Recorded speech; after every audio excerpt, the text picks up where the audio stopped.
Hello, bachcho, let's read the question.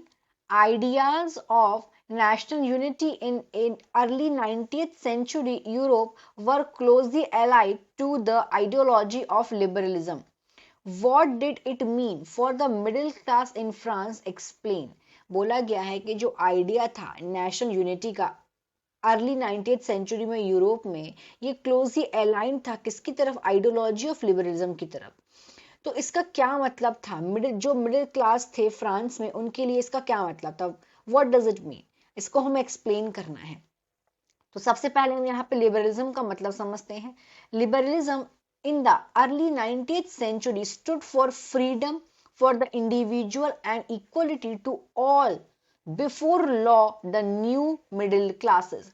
इसका मतलब था कि अर्ली 19th सेंचुरी में इसका मतलब था कि हर किसी को फ्रीडम मिलेगी, हर इंडिविजुअल को, और इक्वल राइट मिलेंगे टू ऑल बिफोर लॉ। किसके लिए? For new middle classes. मतलब ये था कि यहाँ पे हर किसी को इक्वल राइट्स मिलेंगे, फ्रीडम मिलेगी।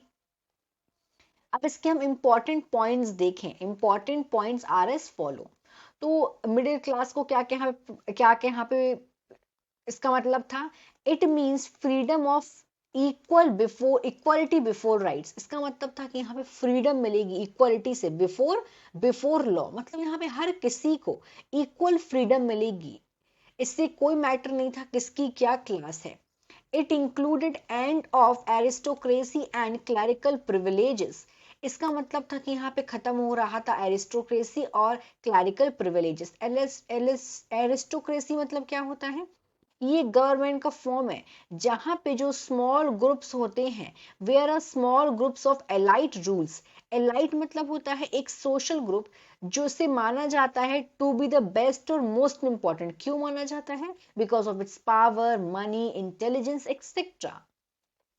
और वहीं हम देखिए क्लैरिकल प्रिविलेज का मतलब ये होता है कि जो प्रिविलेज है वो हर कोई एंजॉय कर रहा है, नोबिलिटी भी, एरिस्टोक्रेटिक सेक्शन सोसाइटी का भी। मतलब हर कोई जो प्रिविलेज, हर कोई है वो प्रिविलेज को एंजॉय कर रहा है। इसको बोलते हैं clerical privilege. Next, it means representative government through. इसका मतलब था कि जो गवर्नमेंट रिप्रेजेंटेटिव किसके माध्यम से होगी? थ्रू पार्लियामेंट के माध्यम से होगी। इन द इकोनॉमिकल स्फेयर में क्या क्या इंक्लूड करा गया था? It included freedom of markets.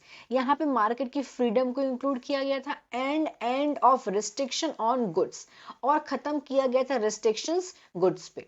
तो यहाँ पे हम इन चीजों का इस क्वेश्चन को हमें समझा कि क्या क्या यहाँ पे मतलब था मिडिल क्लास फ्रांस, जो फ्रांस के जो मिडिल क्लास थे उन पे क्या मतलब था आइडियोलॉजी ऑफ लिबरलिज्म का। Hope you understood it well. Best of luck.